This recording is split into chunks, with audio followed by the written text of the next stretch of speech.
दोस्तों आप सभी लोगों का एक बार फिर से स्वागत है आपके अपने चैनल द हंटिंग फियर पर। दोस्तों आज की कहानी एक ऐसे परिवार से रिलेटेड है जो अपनी मान मर्यादा के लिए किसी भी हद तक जाने के लिए तैयार है। और उस परिवार ने जो कदम उठाया उसके बाद में उस पूरे खानदान का सर्वनाश हो गया। जी हाँ दोस्तों, लेकिन आगे बढ़ने से पहले आप सभी लोगों से एक गुजारिश है कि दोस्तों आप वीडियो को पूरी तो देखते हैं लेकिन चैनल को सब्सक्राइब नहीं करते।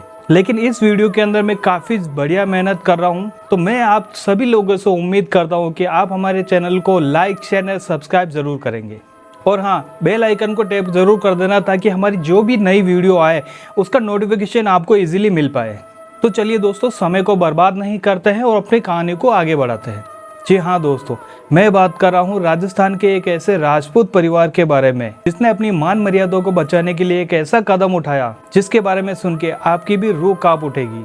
राजस्थान के वीरेंद्र सिंह, जिनका ये नाम बदला हुआ है, एक्चुअल उनका नाम वीरेंद्र सिंह नहीं है, कोई और ही नाम है, लेकिन मैं उनको इस तरीके से पब्लिश करके उनको एक तरीके से सिर नहीं झुका पाऊंगा, तो उनका मैंने नाम चेंज कर दिया। राजस्थान के रहने वाले वीरेंद्र सिंह, उनके परिवार में वे, उनकी धर्मपत्नी, उनकी एक बेटी और एक सबसे छोटा बेटा 15 साल का हंसी खुशी आराम से दिन निकाल रहे थे। वीरेंद्र सिंह हमेशा अपने परिवार को कहते हैं, राजपूत के लिए अपनी मान मर्यादा और परिवार की प्रतिष्ठा से बढ़ के कुछ भी नहीं है। वीरेंद्र सिंह अपने गांव के काफ़ी अच्छे और प्रतिष्ठित व्यक्ति थे, काफ़ी पैसे वाले भी थे, तो उनके फैमिली मेंबर को काफ़ी अच्छी फ्रीडम मिलती है। लेकिन वीरेंद्र सिंह को पता नहीं था कि ये फ्रीडम आगे चल के उन्हीं के लिए एक नासुर बनने वाला है। हाँ दोस्तों, वीरेंद्र सिंह की बेटी भाविका, जो कि कॉलेज के सेकेंड ईयर में पढ़ती है और जवानी के उस पायदान पे पैर रख चुकी है जहाँ अक्सर अपने परिवार का ख्याल नहीं आता है। जी हाँ दोस्तों, भाविका अपने ही क्लासमेट अनूप से प्यार करने लगती है। कॉलेज कब खत्म हो जाता है उन्हें पता भी नहीं चलता, लेकिन कॉलेज खत्म होते होते उन्हें एहसास होता है कि उनका परिवार उनके रिश्ते को कोई नाम नहीं देगा। तब भाविका और अनूप एक ऐसा कदम उठाते हैं जो हर माँ बाप को सोचने पे मजबूर कर देगा। जी हाँ दोस्तों, एक रात भाविका और अनूप दोनों अपने गाँव को छोड़ के भाग जाते हैं, भाग के शादी कर लेते हैं। सुबह जब वीरेंद्र सिंह को पता चलता है कि उनकी बेटी किसी के साथ भाग गई है तो अंदर से टूट जाते हैं, काफ़ी गुस्सा भी करते हैं और अपने सभी फैमिली वालों को उन्हें ढूंढने के लिए भेज देते हैं। पुलिस वगैरह में रिपोर्ट लिखाई जाती है, उन्हें भी कहा जाता है कि जल्दी से हो सके उनमें ढूंढा जाए। उस वक्त वीरेंद्र सिंह काफ़ी बड़ी हस्ती हुआ करते थे, तो इस वजह से हर एक पुलिस डिपार्टमेंट के अंदर उनकी काफ़ी अच्छी जान पहचान थी। तो पुलिस वाले काफ़ी कोशिश करते हैं, काफ़ी जगह रेड वगैरह मारते हैं, काफ़ी ढूंढने की कोशिश करते हैं, लेकिन उन्हें कहीं पता नहीं चलता। उधर मुरादाबाद में भाविका और अनूप एक किराए के मकान में रह रहे थे। उन्हें ऐसा लग रहा था कि उनका जो प्रेम है वो परवान चढ़ चुका है, लेकिन उन्हें नहीं पता था कि उन्होंने जो गलती की है आगे चल के उनको कितना बड़ा खामियाजा उन्हें भुगतना पड़ेगा। कुछ ही हफ्तों में भाविका को पता चलता है कि वो पेट से है, यानी कि वो प्रेग्नेंट है। उसकी ये बात सुन के अनूप काफ़ी ज़्यादा खुश होता है और दोनों शाम को अच्छे से इस बात को सेलिब्रेट करते हैं। उस वक्त अनूप जो है वो एक प्राइवेट कंपनी में जॉब कर रहा होता है। लगभग शाम का टाइम था, 4 से 5 बजे हुए होंगे कि अचानक उनके घर के बाहर एक कार आके रुकती है। अंदर से कुछ लोग बाहर निकलते हैं। भाविका जल्दी से गेट खोलती है कि वो देखती है कि पता नहीं कौन है, वो बाहर निकलती है। जैसे वो बाहर निकलती है वो देखती है कि सामने कार में से उसके पिताजी यानी कि वीरेंद्र सिंह बाहर निकल रहे हैं। उनके साथ 4-5 उनके रिश्तेदार भी हैं। इस बार भाविका काफ़ी ज़्यादा डर जाती है। वो जल्दी से अपना गेट बंद करती है और अपने रूम में जाके बैठ जाती है। बाहर वीरेंद्र सिंह चिल्ला रहे होते हैं, उनको गेट खोलने के लिए कह रहे होते हैं, लेकिन भाविका उनकी किसी भी बात का कोई जवाब नहीं देती है। वीरेंद्र सिंह काफ़ी ज़्यादा गुस्सा करते हैं, काफ़ी ज़्यादा तोड़ फोड़ भी करते हैं, गेट को भी तोड़ने की कोशिश करते हैं, लेकिन गेट जो है वो थोड़ा सा मजबूत होता है, तो इस वजह से वो गेट जो है नहीं टूटता। रूम के अंदर से ही डरते डरते भाविका अनूप को कॉल करती है और जो भी ये बाहर हो रहा था वो सब कुछ अनूप को बता देती है। अनूप जल्दी से पुलिस को फ़ोन करता है और पुलिस वाले वहाँ पे आके वीरेंद्र सिंह को समझाते हैं, उन्हें वहाँ से वापस भेजते हैं। कुछ दिन निकलते हैं, लगभग 1 सप्ताह निकलता है और एक दिन अनूप जो है अपने जॉब पे होता है, घर पे भाविका अकेली होती है, तभी डोरबेल बजती है। भाविका देखती है कि गेट के बाहर उनके 2 कज़न ब्रदर खड़े हैं। उन्हें देख के भाविका काफ़ी ज़्यादा डर जाती है और अचानक वो पीछे हटती है, लेकिन जो कज़न्स है वो कहते हैं कि भाविका, हम तुमसे यहाँ पे लड़ाई करने नहीं आए, हम सिर्फ अपनी बहन से मिलने आए हैं। अब ये बात सुन के भाविका भी काफ़ी ज़्यादा इमोशनल हो जाती है। यार नॉर्मल सी बात है कि इतने टाइम से वो घर से भागी हुई है, तो अगर कोई फैमिली मेम्बर मिल जाता है तो दिल से थोड़ा सा दुख तो होता ही है। भाविका उन्हें अंदर लेके आती है, तभी कजन्स बोलते हैं कि भाविका हमें तुम्हारे हाथ से आज चिकन खाना है। अब ये बात सुन के एक बार तो भाविका काफ़ी ज़्यादा शौक हो जाती है कि यार ये क्या हो गया अचानक, मतलब चिकन की फरमाइश ये कैसे। लेकिन वो कहते कि यार चिकन मैं कैसे बनाऊँ, एक्चुअली जो अनूप है वो चिकन खाते ही नहीं है, उनके फैमिली में परिवार में चलता ही नहीं है। तभी वो कजन्स बोलते हैं कि क्या हो गया, उनके परिवार में नहीं चलता तो क्या हो गया, तू भी तो इतने टाइम से खा रही है, और अगर तुम खा रही हो और तुम्हारे अगर कोई गेस्ट आता है तो तुम उन्हें खिला ही सकते हो, तुम्हें कहीं लेके तो आना ही नहीं है, हम साथ में लेके आए हैं, तुम्हें सिर्फ बनाना है। और ठीक है, भाविका कहती है ठीक है तो मैं एक बार कॉल करके पूछ लेती हूँ। ठीक है, भाविका अंदर जाती है, अपना फ़ोन उठाती है और अनूप को कॉल करती है, जो भी सच्चाई थी अनूप को बता देती। अनूप कहता है कि ठीक है यार, अब तुम्हारे परिवार में उसे खाया जाता है, मैं तो नहीं खाता लेकिन तुम्हारे परिवार में खाया जाता है तो कोई प्रॉब्लम नहीं है, तुम्हारे कज़न्स ब्रदर तो तुम बनाओ और खाओ आराम से, कोई दिक्कत नहीं है, मैं घंटे भर में फ्री होके आ जाऊँगा।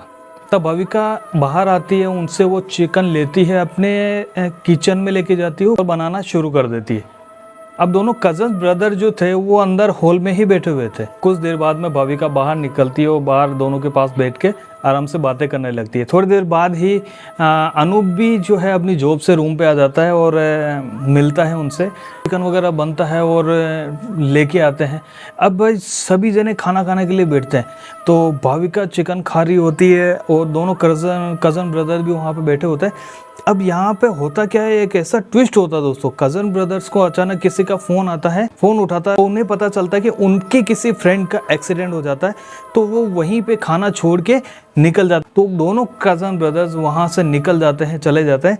अब जो वहाँ पे चिकन बनाया हुआ था वो चिकन ओनली फॉर किसी ने नहीं खाया, दोनों कज़न ब्रदर्स उठ गए थे, अनूप ने चखा ही नहीं, अनूप खाता ही नहीं है, और जो भाविका है वो अकेली थी। अब वो कम से कम ये देखो कि 2 किलो समथिंग वहाँ पे चिकन था। अब भाविका वहाँ पे बैठ जाती है, वो चिकन खाने लगती है। ठीक है भाई, उस वक्त खाते खाते उसे बिल्कुल पता ही नहीं चलता है दोस्तों कि उसने 1 घंटे के अंदर 1 किलो चिकन फिनिश कर दिया। उसके सामने अनूप बैठा हुआ है, अनूप खाते खाते देख रहा है, मतलब अनूप नहीं खा रहा है चिकन, वो एक वेजिटेरियन बंदा है, तो वो अपने जो भी सब्जी वगैरह थी वो खा रहा होता है। लेकिन उस चीज़ को देख के अनूप काफ़ी ज़्यादा टेंशन में आ जाता है कि यार ये पहली बार है कि इतना चिकन किसी बंदे ने खाया है। ठीक है भाई, खाना वाना खा के अब सोने की तैयारी करने लगते हैं। तो उस वक्त जैसे ही वो लोग सोते हैं, रात के तकरीबन 1 से 2 बजे हुए होंगे, अचानक भाविका को किसी की आवाज़ आती है, कोई बोल रहा होता है भाविका भाविका, मतलब ऐसा लग रहा होता है कि कोई भाविका को पुकार रहा है। तो भाविका उठती है, उसकी नींद खुलती है, वो अपने बिस्तर से उठती है, वो अनूप को जगाते कि यार अनूप कोई है जो मेरा नाम पुकार रहा है। अनूप कहता है कि यार इतनी रात को कौन होगा, तुम सो जाओ यार, तुम्हारा वहम वगैरह होगा। तो भाविका भी इतनी ज़्यादा नहीं सोचती है, हो सकता है कि यार नींद में थी तो आवाज़ें सुनाई दे रही है, वो वापस हो जाती। कुछ देर बाद ही फिर से आवाज़ आती है, भाविका भाविका। भाई ये सुन के फिर से भाविका उठती है, यार आवाज़ तो आ रही है, पता नहीं कहाँ से आ रही है। तब भाविका उठती है और उसका जो रूम होता है, रूम के पास में ही एक खिड़की होती है। ठीक है, और जो खिड़की है, खिड़की के जस्ट बाहर एक बरगद का पेड़ होता है। भाविका खिड़की के पास जाती है और गौर से सुनती है, तो वो जो आवाज़ थी वो उस बरगद के पेड़ से आ रही है। अब ये चीज़ विश्वास करना बहुत ज़्यादा मुश्किल हो जाता है कि यार एक पेड़ के अंदर से उसका नाम पुकारा जाता है, तो उसे कोई समझ में नहीं आ रहा था कि भाई ये हो क्या रहा है। लेकिन वो जल्दी से जाती है अनूप के पास और अनूप को उठाती कि पेड़ के पीछे से मेरा नाम लेने की आवाज़ आ रही है। अनूप उठता है कि यार ये चीज़ तो पॉसिबल नहीं है। वो ठीक है, सोते सोते उठता है और खिड़की के पास जाता है। खिड़की के पास जाते ही वो कहता है कहाँ। खिड़की के पास जाते ही वो पूछता क्या हो गया, कहाँ आवाज़ आ रही है। भाविका कहती है देखो आवाज़ आ रही है, लेकिन अनूप को कुछ भी सुनाई नहीं दे रहा था। अब भाविका को कुछ समझ में नहीं आ रहा था कि यार उसे आवाज़ आ रही है, उसके नाम कोई पुकार रहा है, लेकिन अनूप को आवाज़ नहीं आ रही है। तब अनूप कहता है मुझे लग रहा है कि तुम काफ़ी ज़्यादा स्ट्रेस में हो, तो तुम टेंशन मत लो और अभी सो जाओ। अब अनूप और दोनों चले जाते हैं बेड पे, वो सो जाते हैं। अब इस तरीके से 1-2 दिन जो है वो ठीक ठाक निकलते हैं, किसी भी तरह कोई आवाज़ नहीं आ रही होती। एक दिन क्या होता है कि भाविका जो है अपने रूम में से कचरा निकाल रही होती है। कचरा निकालते निकालते ही वो देखती है कि भाई रूम के अंदर इतना कचरा इकट्ठा हो गया जो उसने कभी सोचा नहीं था। मतलब जनरली आपको पता होता है अगर आप किसी रूम में रह रहे हो तो आप उसकी टाइम टू टाइम सफाई कर रहे हो, लेकिन अचानक अगर जो नॉर्मल डे में जो कचरा निकल रहा है उससे अगर 4 से 5 गुना कचरा निकल जाए तो आप खुद सोच में पड़ जाएंगे कि आखिरकार इतना कचरा कहाँ से आया। वो अनूप को बताती है, लेकिन ठीक है, कोई भी इतना ज़्यादा कोई दिमाग पे जोर नहीं डालता कि यार कचरा ही तो है, क्या हो गया। अब अनूप जो है वो अपनी जॉब पे चला जाता है, जॉब पे अपने काम कर रहा होता है कि तभी अचानक उसे कोई पुकारता है। उसका ही एक कलीग जो है उसके पास आता है, बोलता है कि यार 2 लड़के तुम्हें बाहर बुला रहे हैं। अनूप जो है वो बाहर जाता है, देखता है कि ये वही कज़न ब्रदर्स थे जो उस दिन भाविका से मिलने आए थे। अब वो ठीक है, मिलते हैं, अच्छे से बात वगैरह करते हैं, मतलब किसी को ऐसा महसूस नहीं हो रहा था कि यार किसी के मन में कुछ हो सकता है। अच्छे से बातें करते हैं, तभी कज़न ब्रदर्स जो है अपने साथ एक कॉफ़ी लेके आए होते हैं। ठीक है, अब कॉफ़ी जो है वो अनूप को देते हैं, कोल्ड कॉफ़ी होती है, तो अनूप जो है बिना किसी टेंशन के कॉफ़ी पी लेता है। ठीक है, उस वक्त अनूप को ऐसा भी नहीं लग रहा था कि इस कॉफ़ी में कुछ भी हो सकता है, क्योंकि ठीक है उस वक्त उनको पुलिस प्रोटेक्शन भी काफ़ी अच्छी मिली थी, तो इतना ज़्यादा कोई टेंशन लेते नहीं है। इसके बाद दोनों कज़न ब्रदर्स जो है वो चले जाते हैं वहाँ से, और अनूप जो है रात को वापस अपने घर आ रहा होता है बाइक पे। अचानक अनूप को पेट में दर्द होने लगता, इतना खतरनाक दर्द कि वो वहीं पे बाइक को रख के मतलब पेट को पकड़ के बैठ जाता कि यार इतना खतरनाक दर्द कभी नहीं हुआ। लेकिन जैसे तैसे वो बाइक को लेके घर पे चला जाता। भाविका वहाँ पे देखते कि यार अनूप की हालत बहुत ज़्यादा ख़राब है। वो अनूप को लेके जल्दी से हॉस्पिटल चली जाती है। अब डॉक्टर जो है वो अच्छे से चेक करते हैं।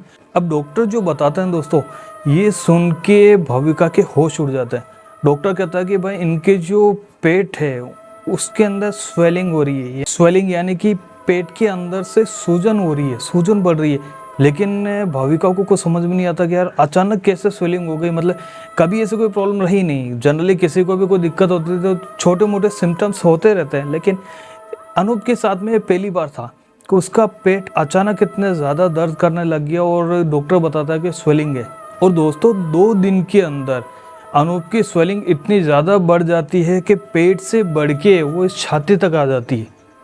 मतलब डॉक्टर ने कहा कि पूरा अंदर से स्वेलिंग, मतलब सूजन इतनी खतरनाक बढ़ चुकी है और उसका रीज़न उन्हें भी पता नहीं चल रहा। उनकी दवाइयाँ जितनी भी थी वो सारी फेल हो जाती है। कुछ समझ में नहीं आ रहा था कि भाई ये हो क्या रहा है। अब अनूप जो है कुछ दिन हॉस्पिटल के अंदर ही भर्ती रहता है और थोड़ा बहुत उसके फ़र्क पड़ता है। लेकिन जो डेली के खर्चे हो रहे थे वो अनूप से संभालने में थोड़ी सी दिक्कत हो रही थी कि यार वो घर से निकले हुए थे तो पैसे की हमेशा प्रॉब्लम रहती है। और डेली का जो आपको पता है कि अगर किसी हॉस्पिटल में आप रूम या बेड पे भी रहे तो डेली का कितना खर्चा हो जाता है। ठीक है, तो वो थोड़ा सा अफोर्ड करना मुश्किल हो रहा था। तो अनूप क्या करता है कि उनसे जो भी उनका ट्रीटमेंट होता है वो लेके अपने रूम पे चला जाता है कि यार कम से कम वहाँ पे उस बेड का या रूम का भाड़ा तो नहीं लगेगा।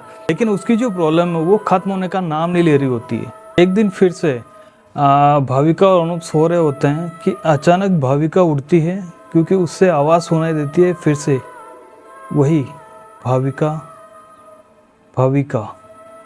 अब भाविका वापस उठती है, उस खिड़की के पास जाती है। खिड़की के पास जाते ही वो देखते हैं कि वो जो पेड़ है उस पेड़ के अंदर से कोई चीज़ बाहर निकल रही है। कोई इंसान, एक ऐसा इंसान जिसका शरीर पूरा काला है और उसकी चमड़ी जो है वो पूरी एक तरीके से जली हुई होती है, या फिर एक मान के चलता है कि जैसे कोई पेड़ होता है, पेड़ की कुछ चमड़ी है जैसे बिल्कुल काली चमड़ी, और उसका शरीर बहुत पतला है। मतलब होता नहीं कि बिल्कुल पतला आदमी होता है, उसका शरीर जैसे हड्डियाँ बाहर निकल रही है। बाल जो है उसके काफ़ी लंबे होते हैं, आंखें जो उसकी चमक रही है। अब इस चीज़ को देख रही है भाविका और वो खिड़की से बाहर की तरफ देख रही, और वो जो चीज़ है उस पेड़ में से बाहर निकल रही। भाई जैसे वो पेड़ से बाहर निकलती है, पहले तो वो जो भी चीज़ थी, वो जो एंटिटी थी, पहले तो इधर उधर देखती है। उसके बाद में जैसे ही उसकी नज़र सामने जाती है खिड़की पे, जहाँ भाविका खड़ी हुई उसे देख रही है, वो थोड़ा सा मुस्कुराता है वो अचानक इतनी स्पीड के साथ में खिड़की की तरफ भागता है कि भाविका देख के चीख जाती है, मतलब बचाओ बचाओ। तभी अनूप उठता है, उसके पेट में वैसे काफ़ी ज़्यादा दर्द है। वो जैसे जैसे उठता है भाविका के पास पहुँचता है, वो कहता है कि क्या हो गया क्या हो गया। भाविका कहती है कि ये बाहर कोई आदमी है, वो इस तरीके से। लेकिन जब अनूप बाहर देखता है तो सारी सिचुएशन उससे नॉर्मली दिखाई देती है, लेकिन उनके साथ में कहीं ना कुछ तो था। अगले दिन सुबह भाविका तैयार होती है क्योंकि अनूप को हॉस्पिटल लेके जाना होता है। वो जैसे बाहर निकलने वाले होते हैं कि अचानक एक आदमी बाहर आता है। एक ऐसा आदमी जो कोई साधु संत टाइप का ही था, कुछ मांगने के लिए आया होता है। उसके पास एक कटोरा होता है जिसमें कुछ चिल्लर वगैरह पड़ी हुई है, और बिल्कुल साधु वेश में, ठीक है, बाल वगैरह बिल्कुल बढ़िया तरीके से हैं। और वो उसके घर के बाहर आता है और कुछ मांगता है खाने के लिए। भाविका जो है वो अंदर जाती है, एक दो रोटी लेके आती है, उसे देती है। लेकिन वो रोटी लेते ही अपने कटोरे को जो है इस तरीके से छिड़क देता है, मतलब इस तरीके से छिड़कता है कि अंदर जो रोटी थी वो और उस कटोरे के अंदर जो चिल्लर थी वो दोनों बाहर फंस जाती है, मतलब गिर जाती है। ये देख के भाविका काफ़ी ज़्यादा शौक में पड़ जाती है कि यार ये अचानक क्या हो गया, अगर तुम्हें नहीं चाहिए तो तुम मांगने क्यों आए हो, ठीक है। तो एक बार तो वो सोचते कि यार हो सकता है मैंने पैसे नहीं दिए, रोटी दी है, तो हो सकता है इस वजह से उसने वापस फेंक दी हो। लेकिन वो देखती है कि वो जो साधु है वो जाते जाते बार बार पीछे की तरफ मुड़ रहा है, देख रहा है। कभी अनूप को देखता है, कभी भाविका को देखता है, और कभी उस पूरे घर को देखने लगता है। और जाते जाते वो चिल्लाता है, बच के रहना उससे, वो आ गई है। भाई ये सुन के भाविका भी शौक में पड़ जाती कि यार ये क्या बोल दिया इन्होंने। अब भाविका जो है वो गाड़ी वगैरह बुलाती है और अनूप को बिठा के हॉस्पिटल लेके जानी होती। हॉस्पिटल में उसका ट्रीटमेंट चल रहा होता है। तो जो डॉक्टर्स है वो भाविका को कहते हैं कि यार ये कुछ दवाइयाँ है, ये लेके आनी पड़ेगी। तो भाविका जो है हॉस्पिटल से बाहर निकलती है, मेडिकल स्टोर पे जाती है, वहाँ पे उसकी दवाइयाँ कलेक्ट करती है। जैसे वो पीछे मुड़ती है वो देखती है कि जो सुबह वो जो साधु मिला था, जो मांगने वाला मिला था, वो उसके जस्ट पीछे खड़ा है। एकदम से उसे अचानक देखते ही वो एकदम चौंक जाती है कि यार ये अचानक कैसे आ गया। तो भाविका जो है उसे अवॉइड करके जाने लगती है। तब वो साधु उसके पीछे पीछे चलने लगता है। वो बोलता है कि रुको, मुझे तुमसे कुछ बात करनी है। भाविका कहती है कि मुझे तुमसे कोई बात नहीं करनी, तुम जाओ, मेरे पति अभी बीमार है, तुम निकलो यहाँ से, मुझे तुमसे कोई बात नहीं करनी। लेकिन जो वो आदमी है वो रुकने का नाम नहीं लेता, वो बार बार उसके पीछे जा रहा था। वो बोल रहा था कि मुझे तुमसे बात करनी है तो करनी है। लेकिन भाविका उसकी बात का कोई जवाब नहीं देती, वो हॉस्पिटल की तरफ जाने लगती। तभी वो साधु बोलता है, रात को वो आई थी, तुमने देखा ना। अचानक भाविका रुक जाती है, वो सोच में पड़ जाती है कि जो चीज़ मैंने रात को देखी थी इसको कैसे पता। वो पीछे मुड़ती है। तब वो साधु को कहती है कि हाँ मैंने देखा था।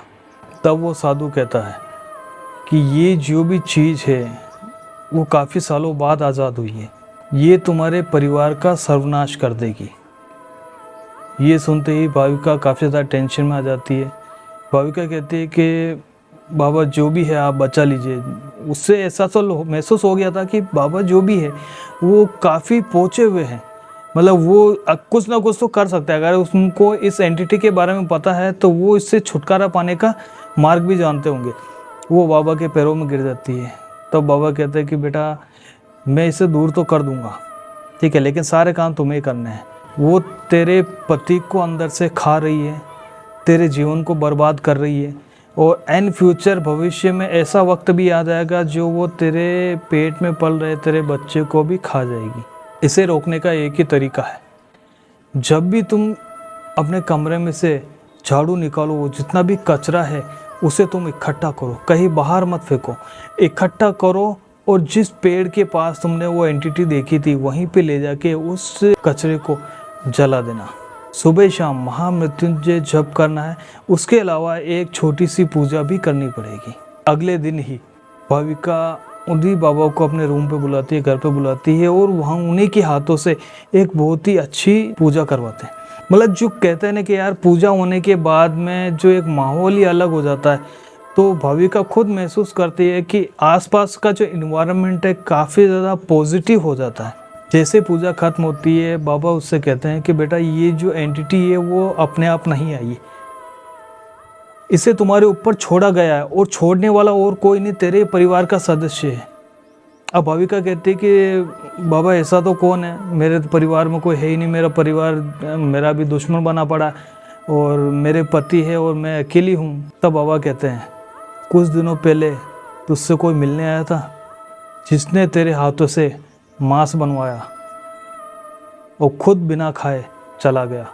तभी भाविका को याद आता है कि उसके 2 कज़न ब्रदर्स कुछ दिनों पहले आए थे और उन्होंने ही उसके हाथ से नॉनवेज बनवाया था, लेकिन बिना खाए वो चले गए। और तभी अनूप कहता है कि हाँ वो एक दिन मेरे ऑफिस में भी आए थे और उसी दिन आए थे जिस दिन मैं बीमार हुआ था, उसी दिन वो दोपहर को आए थे और मेरे लिए कोल्ड कॉफ़ी लेके आए थे। उस कोल्ड कॉफ़ी पीने के बाद में शाम को मेरी हालत ऐसी ख़राब हो गई थी। भाई ये सुन के बाबा थोड़ा सा मुस्कुरा जाते हैं और वो कहते हैं कि ये जो भी है एक्चुअली तुम्हारे परिवार वालों ने ही करवाया हुआ है, लड़की के परिवार वालों ने। तो अब जो भी है तुम लोग सुरक्षित हो, लेकिन इस घर को छोड़ के तुम यहाँ से चले जाओ, क्योंकि ये एंटिटी इस पेड़ के अंदर है, इस पेड़ से ये कहीं नहीं जाएगी, इस घर में ही वास करेगी। तो तुम्हें इस घर को छोड़ के जाना पड़ेगा, लेकिन जब तक तुम्हारी हालत सही नहीं हो जाती तब तक तुम यहीं पे रहो। बस तुम्हें कुछ चीज़ों का ध्यान रखना है कि जो भी कचरा इकट्ठा होता है तुम्हें अगले दिन सुबह वहीं पे ले जाके उसे जलाना है। उसके अलावा सुबह शाम तुम्हें भगवान को याद करना है और तुम्हारे आराम से दिन निकल जाएंगे, कोई दिक्कत नहीं। तो इसी तरीके से दोस्तों 1-2 महीने वो लोग निकालते हैं, फिर वहाँ से अपना घर शिफ्ट कर लेते हैं और कुछ महीनों बाद में ही भाविका बेटी को जन्म देती है।